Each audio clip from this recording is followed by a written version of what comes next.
Un encuentro con su palabra, porque secase la hierba, marchitase la flor, mas la palabra de Dios permanece para siempre. Con ustedes, el doctor José Ricardo Arias Quintero.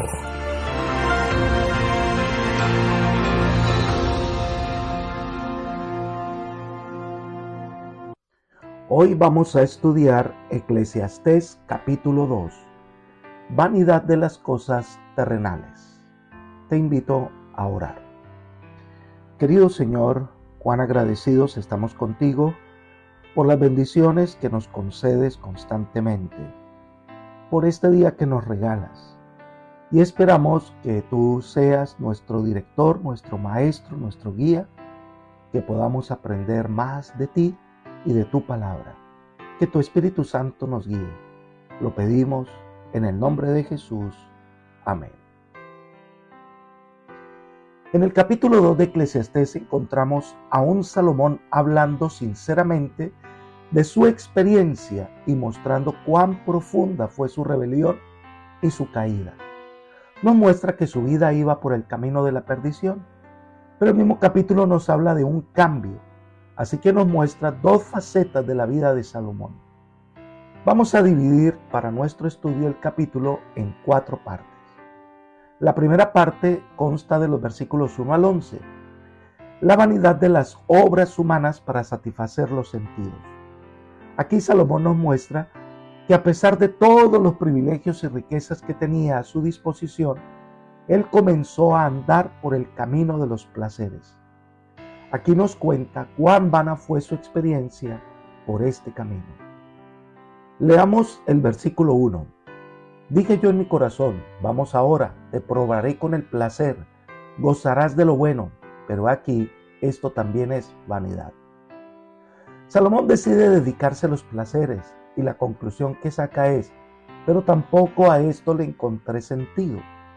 En el primer capítulo nos muestra a un hombre que se coloca en la rutina de la vida, se envuelve en su trabajo, se empeña en adquirir riquezas y sabiduría, pero al final es como perseguir el viento.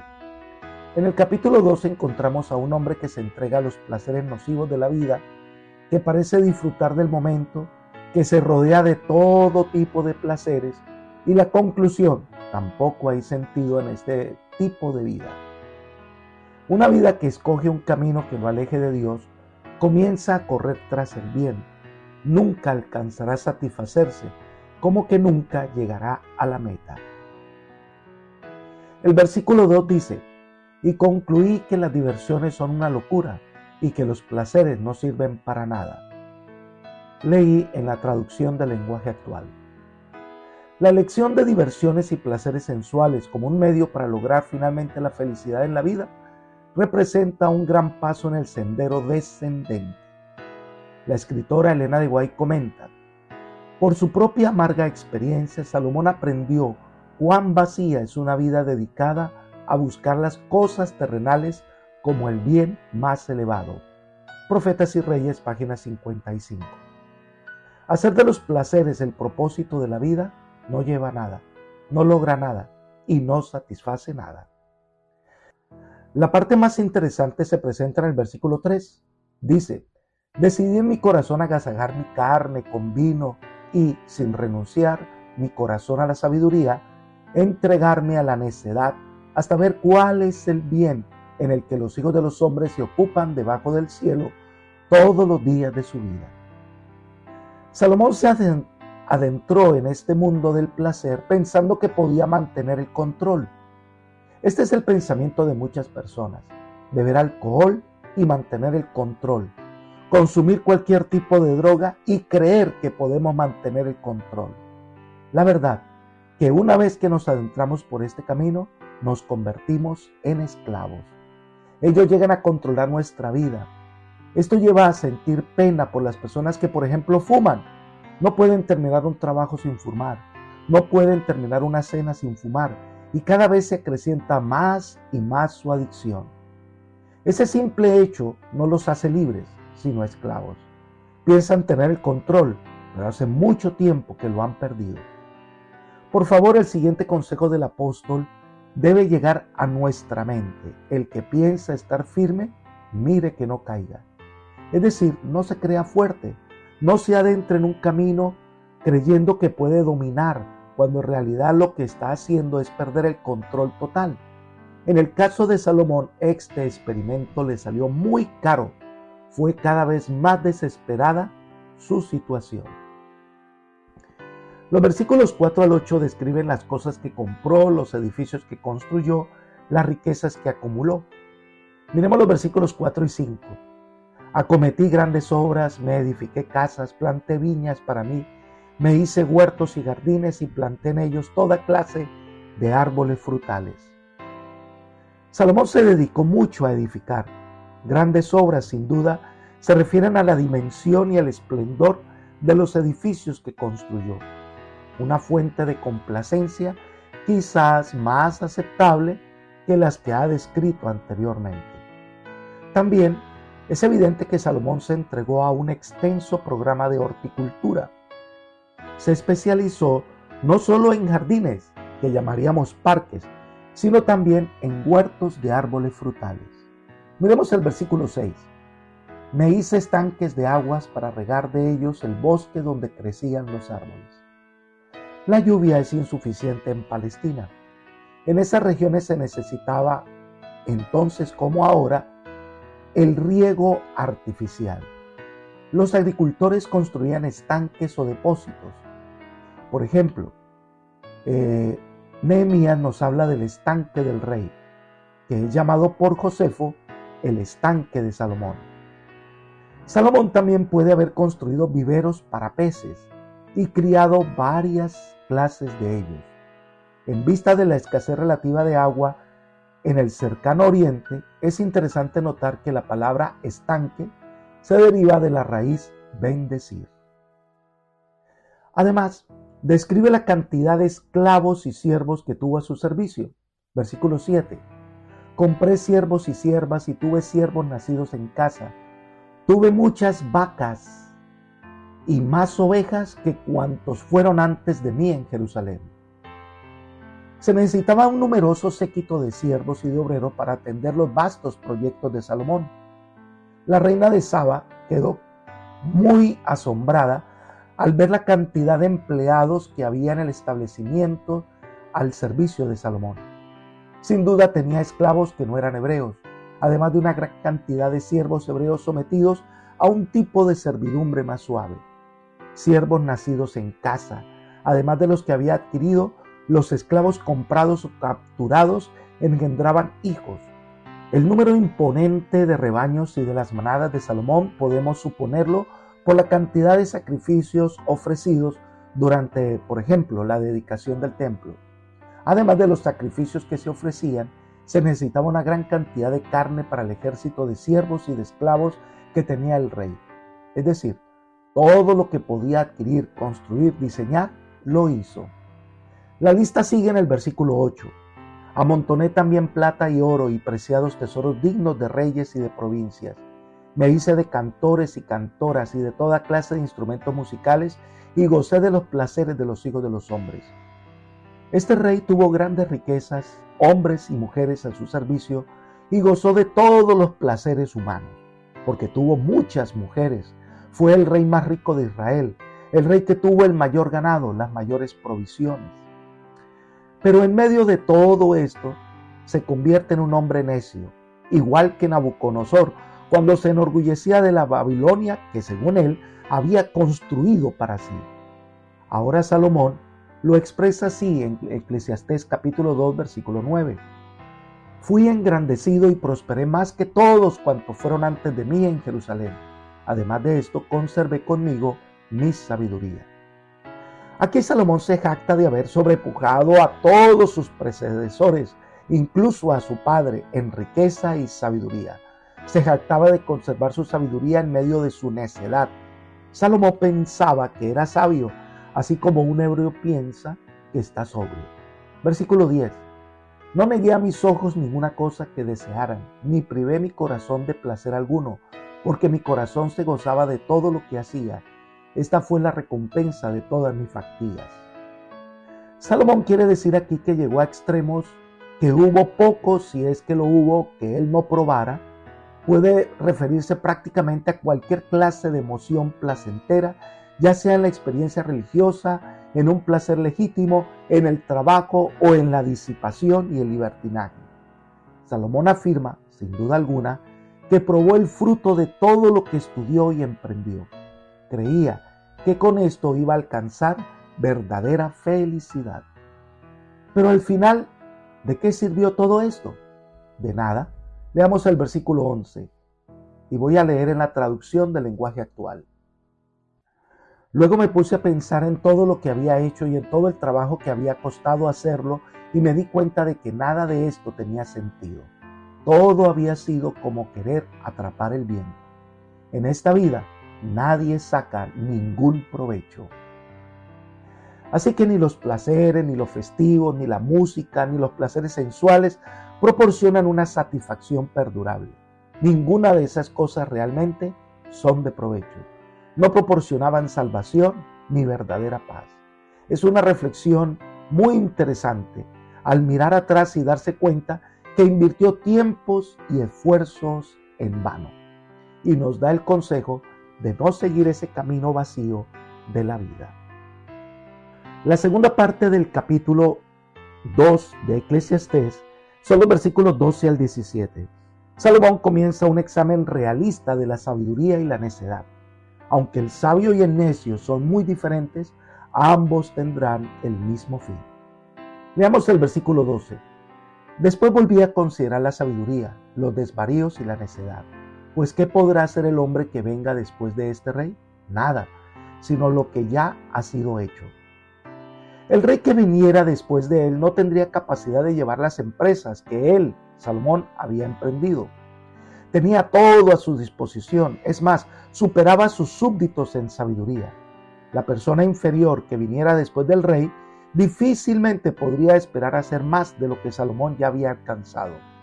Salomón había comprobado la vacuidad e inutilidad de los placeres de este mundo, por lo tanto el asunto podía considerarse ya resuelto. Pero lamentablemente nadie aprende de la experiencia de otro. Nadie escucha las advertencias de otro. La mayoría piensa, a mí no me va a pasar. Y entonces cae fácilmente. Miremos los versículos 13 y 14. He visto que la sabiduría aventaja a la necedad, como la luz a las tinieblas. El sabio tiene sus ojos abiertos, mas el necio anda en tinieblas.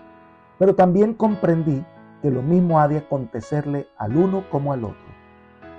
Aquí nos muestra que la diferencia entre el sabio y el necio es como la luz y la oscuridad. El sabio ilumina, el sabio guía, el necio está en tinieblas y va por el camino equivocado, ya que el sabio sabe lo que hace, pero el necio no sabe nada. Pero todos tienen el mismo final, la muerte. Sorprende tanto al sabio como al necio. Versículos 15 y 16. Entonces dije en mi corazón, ¿cómo sucederá al necio? Me sucederá a mí. ¿Para qué pues me he esforzado hasta ahora por hacerme más sabio? Y dije en mi corazón que también esto era vanidad, porque ni el sabio ni del necio habrá memoria para siempre, pues en los días venideros todo será olvidado y lo mismo morirá el sabio que el necio. Todos van a morir, todos serán olvidados al pasar el tiempo. ¿Dónde está la diferencia? Si el sabio ha buscado a Dios de corazón, eso hace la diferencia.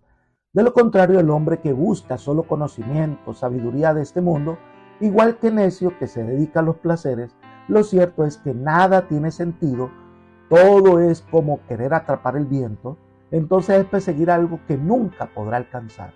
Las cosas de esta vida nunca saciarán el sediento corazón humano. Por eso Dios ofrece el agua viva. Él es el único que puede calmar nuestras ansiedades y puede saciar nuestra vida con su amor y perdón. La tercera parte del capítulo son los versículos 18 al 23. Nada nos llevaremos de esta vida. Todo lo que nos esforcemos por construir, todo lo que procuremos alcanzar, todas las riquezas que guardamos, todo llegará a ser de otro. Miremos los versículos 18 y 19. Asimismo aborrecí todo el trabajo que había hecho debajo del sol y que habré de dejar a otro que vendrá después de mí.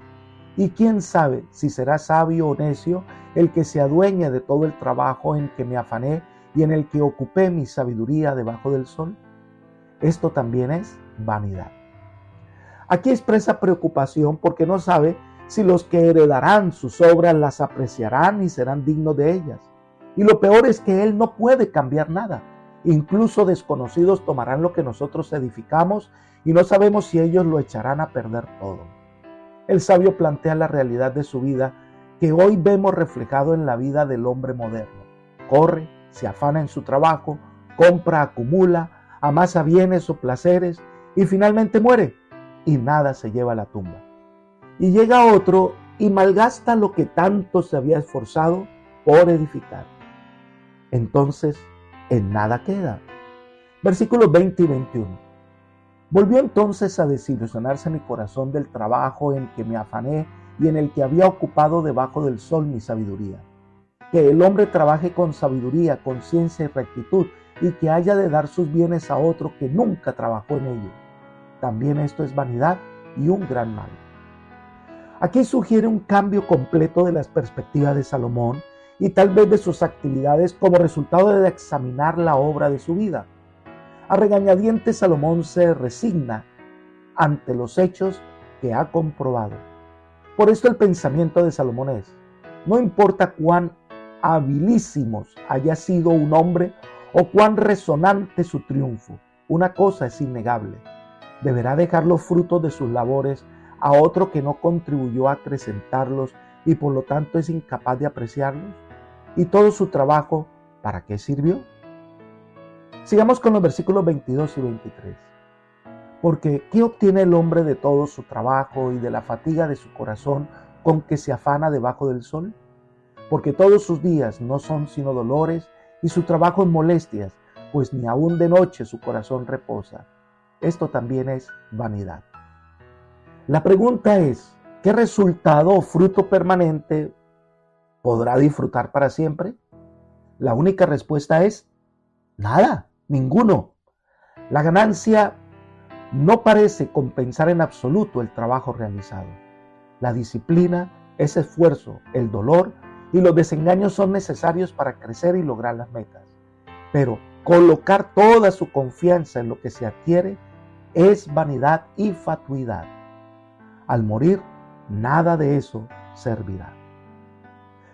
La última parte de este capítulo 2 de Eclesiastés son los versículos 24 al 26.